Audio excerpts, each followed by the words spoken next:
প্রিয় ছাত্রছাত্রীরা, আজ আমি তোমাদের নৈবেদ্য কাব্যগ্রন্থের যে কবিতাটি পড়াতে চলেছি সেটি এমন একটি কবিতা যার মধ্যে দিয়ে রবীন্দ্র মনন ও রবীন্দ্র চেতনার সর্বত প্রকাশ ঘটেছে এবং এটি এমন একটি কবিতা যার দ্বারা শুধু স্বদেশ নয়, সারা পৃথিবীর নানা প্রান্তে রবীন্দ্রনাথ যে একজন বিশ্বকবি এই পরিচয় প্রকাশিত হয়েছে।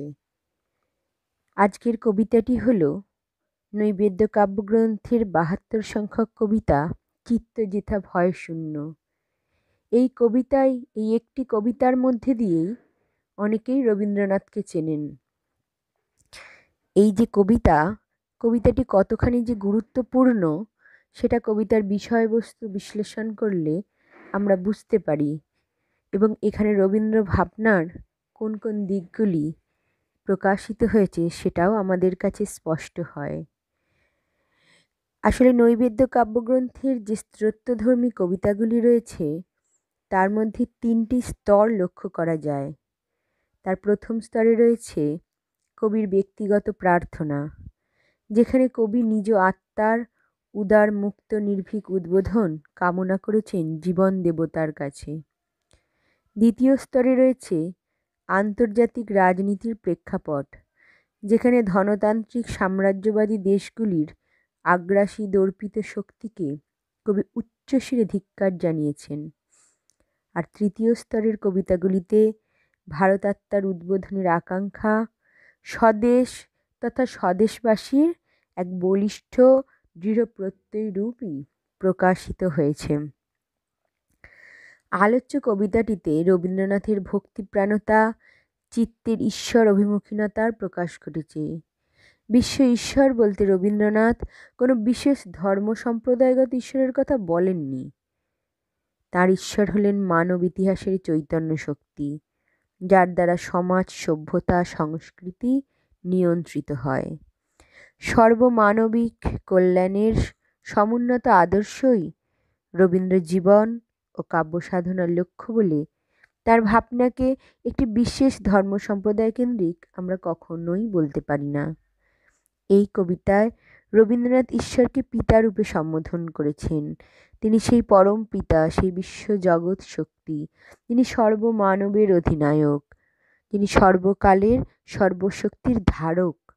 রবীন্দ্রনাথ তার কল্পিত ও সম্বোধিত পিতা, একই সঙ্গে তিনি শাসক ও স্নেহময়।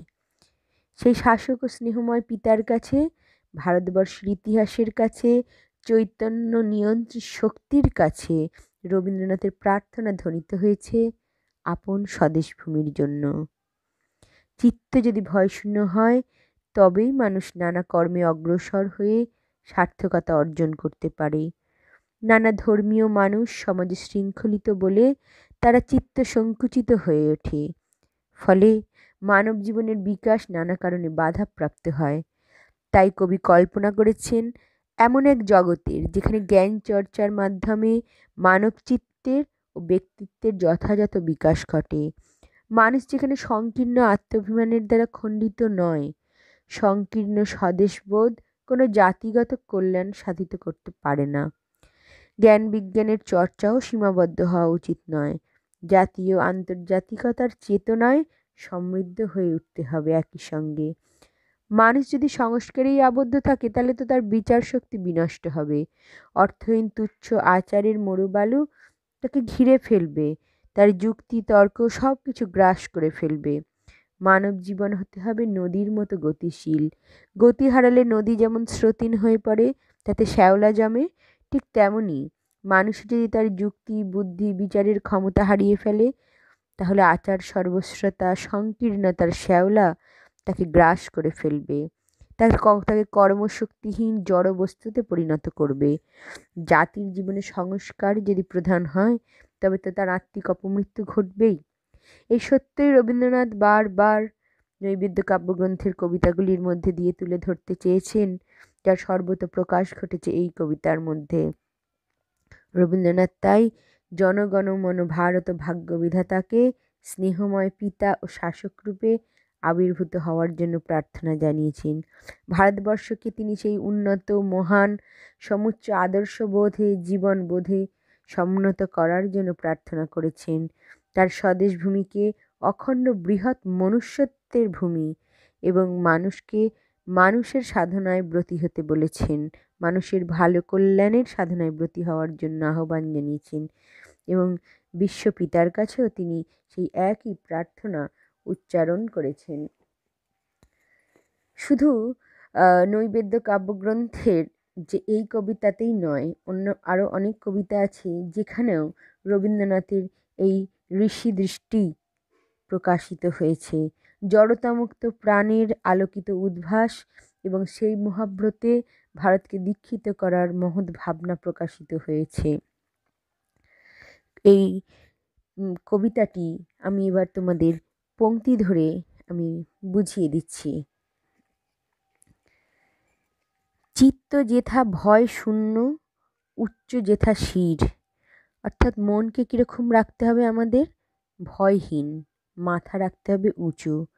জ্ঞান যেথা মুক্ত, যেথা গৃহের প্রাচীর, আপন প্রাঙ্গণ তলে দিবস সর্বরি, বসুধারে রাখে নাই খণ্ড ক্ষুদ্র করি। অর্থাৎ আমাদের জ্ঞান আহরণ করার যে মানসিকতা, সেটাকে মুক্ত রাখতে হবে।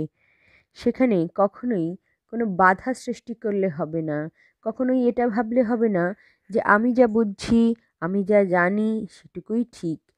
তাই জ্ঞানকে মুক্ত রাখা মানে সমস্ত মানুষের সারা পৃথিবীতে যেখানে যা কিছু জ্ঞানমূলক সেগুলোকে গ্রহণ করতে পারার জন্য হৃদয়কে মুক্ত রাখতে হবে। যেখানে যেথা গৃহের প্রাচীর, আপন প্রাঙ্গণতলে দিবস সর্বরি, বসুধারে রাখে নাই খণ্ড ক্ষুদ্র করি। অর্থাৎ আপন গৃহের যে প্রাচীর, সেই গৃহের প্রাচীরকে যেন সেখানে আমি পাঁচিল দিয়ে না রাখি। আমার বাড়ি যদি চারপাশে পাঁচিল দেওয়া থাকে, আমার যদি দুয়ার খোলা না থাকে, তাহলে কি আমার সঙ্গে বাইরের জগতের আদান প্রদান হবে? হবে না। তাই সেই গৃহের প্রাচীরকে প্রাঙ্গণতলে তাকে দিবস সর্বরি খুলে রাখতে হবে এবং পৃথিবীর সঙ্গে তার যেন যোগাযোগ ঠিক থাকে সেটা আমাদের খেয়াল করতে হবে। যেটা বাক্য হৃদয়ের উৎসমুখ হতে উচ্ছ্বসিয়া হতে, এবং আমার মনে যা হচ্ছে আমি যেন মুখে সেটা প্রকাশ করতে পারি। বাইরের কোনো আচার, কোনো ভয়, কোনো সংস্কার যেন আমায় কখনো কোনো সত্য বলতে আটকে না রাখতে পারে। যেথা নির্বারিত স্রোতে দেশে দেশে দিশে দিশে কর্মধারা ধায়, অজস্র সহস্রবিধ চরিতার্থতায়। ঠিক আছে? যেখানে অবাধভাবে যে নির্বারিত স্রোতে, অর্থাৎ নদীর স্রোতধারাকে যেমন আটকে রাখা যায় না, ঠিক সেরকমভাবে আমাদের কর্মধারা যেন দেশে দেশে দিকে দিকে সহস্র ভালো কাজ করার জন্য, ভালো ভাবনাকে চরিতার্থ করার জন্য এগিয়ে যেতে পারে। যেথা তুচ্ছ আচারের মরুবালু রাশি, বিচারের স্রোতপথ ফেলে নাই গ্রাসী।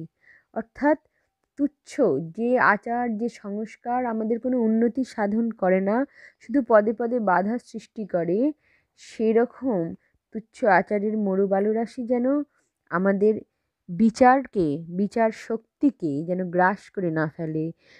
মরুভূমিতে চলতে চলতে অনেক নদী কিন্তু মরুবালু রাশির দ্বারা চাপা পড়ে গিয়ে তার চলার গতিপথ হারিয়ে ফেলে। একেই কবি তুলনা করছেন, এই মরুবালু রাশিটা যেন সেই সংস্কারের মরুবালু রাশি এবং আমাদের বিচার শক্তিটা যেন আমাদের নদীর মতো। তাই আমাদের সুস্থ বিচার শক্তি যদি ওই মরুবালু রাশি দ্বারা ঢেকে যায়, তাহলে কিন্তু আমরা চলার গতি হারিয়ে ফেলব। পৌরুষেরই করেনি শতধা, যেখানে আমাদের পৌরুষ সে তাকে শতখণ্ড করবে না। এই বিচার, এই আচার, এই সংস্কার যা কিছু মঙ্গলময় নয়। নিত্য যেথা তুমি সর্বকর্ম চিন্তা আনন্দের নেতা, নিজ হস্তে নির্দয় আঘাত করি পিত, ভারতের সেই স্বর্গে কর জাগরিত। কবি বলছেন, হে বিধাতা, তুমিই তো সর্বকর্ম আনন্দের নায়ক। হে পিতা, তুমি ভারতবর্ষকে সেই ভাবনার জগতে জাগরিত করো, সেই মহত্তর আদর্শের জগতে জাগরিত করো, যেখানে মানুষ মুক্ত মনে মুক্ত চিন্তায় যা কিছু ভালোকে গ্রহণ করতে পারবে, যা কিছু অন্যায় তার বিরুদ্ধে প্রতিবাদ করতে পারবে, এই পৃথিবীর সঙ্গে সে নিজেকে মিলিয়ে নেবে, দেবে আর নেবে, মিলাবে মিলিবে। কবিতার বিষয়বস্তুটা আমি তোমাদের বললাম। রবীন্দ্রনাথ স্বয়ং এই কবিতার ইংরেজি অনুবাদ করেছিলেন। সেই ইংরেজি অনুবাদটাও আমি তোমাদের একটু শোনাচ্ছি, হয়তো তোমরা পড়েও থেকেছো। এটি সারা পৃথিবীতে এই কবিতার দ্বারা রবীন্দ্রনাথ ভীষণভাবেই পরিচিত হয়েছেন। তিনি তার সর্বকর্মের দ্বারাই পরিচিত হয়েছেন, তবুও চিত্ত যেথা ভয় শূন্য বা where the mind is without fear, এই কবিতাটি যে রবীন্দ্রনাথের এটা বোধহয় জানেন না এমন মানুষ খুব কম জনই আছেন। Where the mind is without fear and the head is held high, where knowledge is free, where the world has not been broken up into fragments by narrow domestic walls, where words come out from the depth of truth, where tireless striving stretches its arms towards perfection, where the clear stream of reason has not lost its way into the dreary desert sands of dead habit, where the mind is laid forward by threat into ever-wending thought and action, into that heaven of freedom, my father, let my country awake. কবি এই দ্বন্দ্ব সংঘাতময় জীবন আর চাইছেন না। তিনি অচেনা অজানা ছায়াচ্ছন্ন অলৌকিক জগতের আহ্বান শুনতে পাচ্ছেন। তিনি যেন অসীমেরই অভিসারী হচ্ছেন। সেই জগতে, সেই জগতেই বিশ্বপিতার কাছে তিনি আহ্বান করেছেন ভারতবর্ষকে জাগরিত করতে। স্বদেশবাসীর মধ্যে সেই সুন্দর জাতীয়তা বোধ গড়ে উঠুক, কোনো উগ্র জাতীয়তাবাদী ভাবনা নয়, কোনো তুচ্ছ আচার বিচার নয়। মন যেন প্রসারিত করে আমরা এই পৃথিবীর যা কিছু ভালো তা গ্রহণ করতে পারি, আর যা কিছু খারাপ, যা কিছু অন্যায় তার প্রতিবাদ করতে পারি। কবিতাটি আমি তোমাদের বোঝালাম। যদি কারোর কোথাও কিছু বুঝতে অসুবিধা থাকে অবশ্যই যোগাযোগ করো।